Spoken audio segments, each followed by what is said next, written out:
বন্ধুরা আজ আমাদের চিকেন হচ্ছে, চিকেনটা ধোয়া হয়ে গেছে। তারপরে এই টমেটো দেবো। বন্ধুরা এখন পেঁয়াজ কাটছি। বন্ধুরা অলরেডি আলু কাটা হয়ে গেছে, এখানে দেখছো রসুন বাটা হয়ে গেছে, আদা বাটা হয়ে গেছে। তারপর দেখছো বন্ধুরা মটরশুঁটিও ছাড়ানো হয়ে গেছে। বন্ধুরা একটু শুকনো লঙ্কা দিলাম, তারপর একটু তেজপাতা করে বন্ধুরা একটু পেঁয়াজ দিলাম। পেঁয়াজটা পুরোই আমি দিয়ে দিলাম। বন্ধুরা এবারে রসুন বাটা দেবো। রসুন বাটা হয়ে গেলে বন্ধুরা এই রসুন দিলাম, তারপরে একটু আদা দিয়ে দেবো। তারপর বন্ধুরা একটু টমেটো দিয়ে দেবো।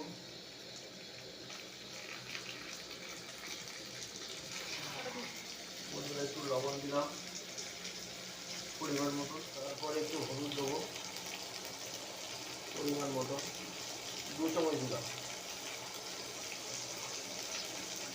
তারপরে একটু লঙ্কার গুঁড়ো দেবো। তারপরে বন্ধুরা নাড়াচাড়া করার পরে যখন ময়দা থেকে তেল ছেড়ে দিল, তারপরে আমি মাংসটা দিয়ে দেবো।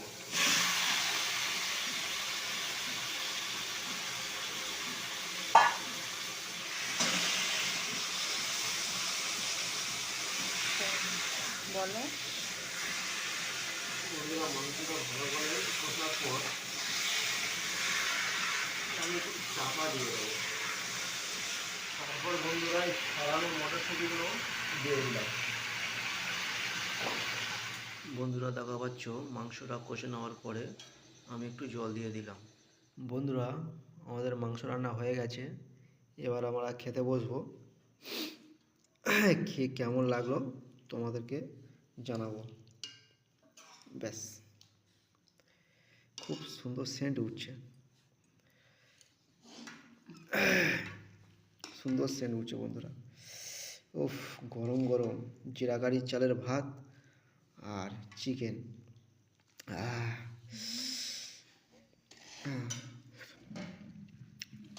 বন্ধুরা খুব টেস্ট হয়েছে, খুব সুন্দর।